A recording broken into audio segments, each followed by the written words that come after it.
Christmas या new year दोनों को सेपरेट करना मुश्किल है। बताइए अगले 1 साल आपको कहां पर धमाकेदार रिटर्न मिलते हुए दिख रहे हैं?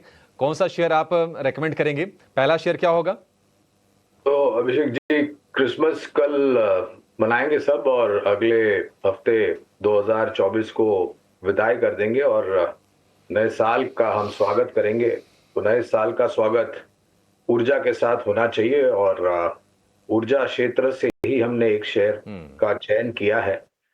और जिस प्रकार से सरकार की नीतियां रही है नई ऊर्जा उत्पादन जोड़ने के लिए और जिस प्रकार से ऊर्जा की किल्लत है हमारे देश में अभिषेक जी, ये सबका समीकरण करके अगर एक निजी क्षेत्र की ऊर्जा उत्पादन करने वाली कंपनी जिसकी शायद हमने चर्चा पहले भी की होगी, शायद नहीं बिल्कुल की है, मैं बात कर रहा हूं टाटा पावर की। एक करेक्शन अच्छा खासा हमने देखा, करीबन 400 के आसपास कल आया था और ये जो स्तर है देख रहे हैं वहां से नीचे के तरफ के दायरे काफी सीमित लगते हैं। नई ऊर्जा उत्पादन क्षमता, वो भी खास करके क्लीन एंड ग्रीन एनर्जी, उसके साथ साथ इलेक्ट्रिक व्हीकल्स के चार्जिंग स्टेशंस और जो सोलार में इन्होंने नक्शे कदम रखे हैं और जमीनी स्तर पर कामकाज किया है, ये सभी का समीकरण अगर मैं करता हूं तो हमें लग रहा है कि एक बेहतरीन निवेश का मौका है। बुनियादी तर्क के आधार पर हम लंबी अवधि के लिए निवेश की राय दे रहे हैं और 480 के बहुत ही साधारण से लक्ष्यांक हमने निर्धारित किए हैं। हमें पूरा विश्वास है कि इस लक्ष्यांक को हम ऊपर की तरफ परिवर्तन करेंगे अगर आंकड़े बेहतरीन आए तो।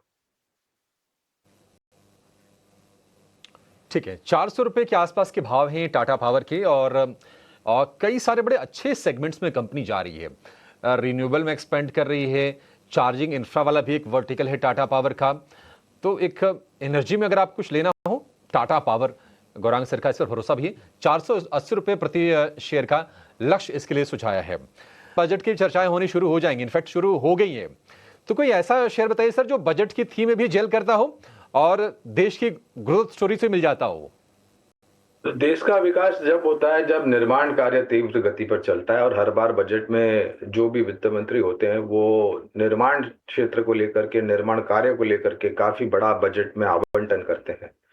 और अगर हमें हमारी विकास दर भी बढ़ानी है तो हमारे लिए लाजमी ये होगा कि हम हमारी जो ढांचा है, अंदरूनी ढांचा है, और नया बनाए और जो पुराना है उसको आधुनिक बनाए। ऐसी एक मझौली कंपनी है एनसीसी लिमिटेड, जो पहले नागार्जुना कंस्ट्रक्शन कंपनी के नाम से जानी जाती थी। अच्छी खासी ऑर्डर बुक है एनसीसी लिमिटेड का और जिस मूल्यांकन पर कामकाज कर रहा है वहां से आकर्षित बहुत है। अगर आपका लंबी अवधि का नजरिया है तो यहाँ पर खरीद की राय है। और एक ही बात कहूंगा कि बाजार में असमंजस परिस्थिति है तो ऐसा मत सोचिए कि हमें कल मौका नहीं मिलेगा। कल परसों तरसों मौका बहुत मिलेंगे, बाजार आपको मौके देंगे, आपको मौके का फायदा उठाना है। तो शुरुआत कीजिए इस स्तर से और गिरावट पर जोड़ते जाएं। 330 के यहाँ पर भी बहुत ही साधारण से लक्ष्यांक हमने रखे। नतीजा अच्छा है तो यहाँ पर भी परिवर्तन ऊपर की तरफ होगा।